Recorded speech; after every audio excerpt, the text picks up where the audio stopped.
Welcome to Before You Brew. Today I'm going to be talking about Chatterfang Squirrel General. This is a series designed to give you all the information you need before you brew a commander. This can include archetype, budget, power level, and more. Chatterfang Squirrel General is 2 green for a 3/3 legendary creature squirrel warrior. It has forest walk, and if one or more tokens would be created under your control, those tokens plus that many 1/1 green squirrel creature tokens are created instead. You can also pay black to sacrifice X squirrels. Target creature gets +X, -X until end of turn. There are 3 main options for archetype if you are building Chatterfang: squirrels, tokens, and aristocrats. Squirrels are a common first thought since they are such an unsupported tribe with so much demand to be built. There are 7 squirrels that are legal in Commander, or 27 if you include cards that make squirrel tokens. It just doesn't have very much support. Some key cards in this version would be Squirrel Sovereign, Chitter Spitter, Deep Forest Hermit, and Toski, Bearer of Secrets. It's also important to run token generators that make things other than squirrels, since there's a lot more support for these. There are always changelings and tribal cards that will allow you to choose a creature type. The support for squirrels is not the best, so what if we allow uncards? This increases the number of squirrels we can run from 7 to 12, and if you include token creators, it goes from 27 to 36. Earl of Squirrel and Squirrel Farm are good to add, and this opens the option of A. Cornelia, Fashionable Filcher, as the commander. I would argue that A. Cornelia is significantly weaker than Chatterfang and would be much better within the 99. Many people argue that Squirrel Tribal is a trap. I partially agree with this statement, and I think that a non-squirrel token deck would end up being much more powerful. But the most important part of building a deck is making it fun. So if you like squirrels more than non-squirrel tokens, go for it. If you're aiming for low power, Squirrel Tribal will work great. But if you want something mid-power, then I think you'd be much better off with non-squirrel tokens. A token deck usually works like this: play ramp, play Chatterfang, play token generators until you have enough creatures, then play something like Craterhoof Behemoth, Overrun, or Overwhelming Stampede, and attack our opponents for lethal. So the first part of that is ramp. We care about having a lot of creatures, and our commander is 3 CMC. This means that 1 CMC Mana Dork ramp is probably the best. This way we can get Chatterfang on turn 2,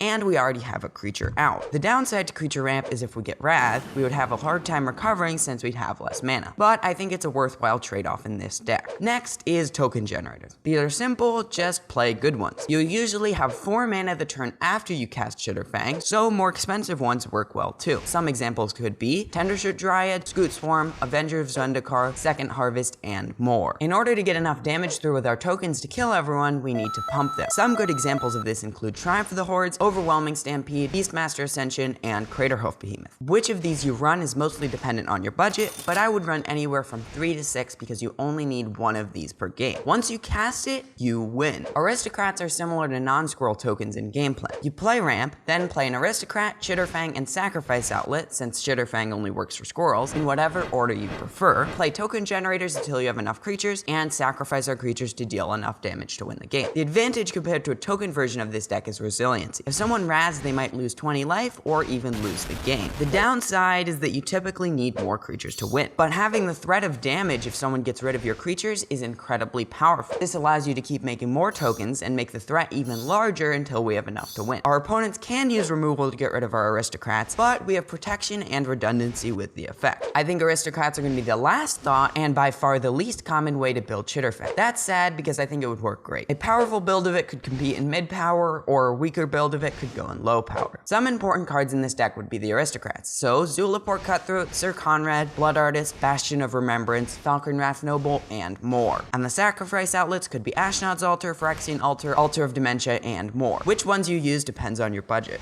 Chatterfang alone costs $20, which makes budget very difficult. In general, Squirrel Tribal cards are cheap, but there are a lot of synergistic cards which cost a lot. This includes good token makers which can cost a lot, like Avenger of Zendikar and Tendershoot Dryad, and our pump cards can be expensive too. But I think that a below $100 budget deck could work. It might have to go in Battle Cruiser though. Golgari tokens can also be an expensive archetype. Cards like Parallel Lives, Doubling Season, and Second Harvest can be beneficial but awfully expensive in this deck. The best token generators cost a lot as well, but many of the more expensive cards can be replaced or not run in the first place. Aristocrats. Good sacrifice outlets are expensive, but they can always be replaced with bad ones. Token generators cost a lot too, but again, they could be replaced with worse versions. The aristocrat effects themselves tend to be pretty cheap, so aristocrats could be built on a budget, but you would get a lot of benefit from a high budget. To jumpstart your brewing, I will leave helpful links in the description with explanations of what they are. Check them out to see some good cards to add. And don't forget to run Pitiless Plunder. Every time you make a treasure, you'll make a squirrel which you can sacrifice for another treasure. With just Chatterfang, you can have infinite sacrifice and get rid of all your opponent's creatures. If you add a free sacrifice outlay, you can get infinite mana, removal, and treasures. Skull Clamp is also extremely powerful. It gets you a lot of easy draw. That's all I have for you today. If I helped you make a Chatterfang deck of your own, then why don't you help me by subscribing with notifications? And once you start working on your decks, I would love to see them. Just leave a comment. Thank you for listening, and I will see you next time.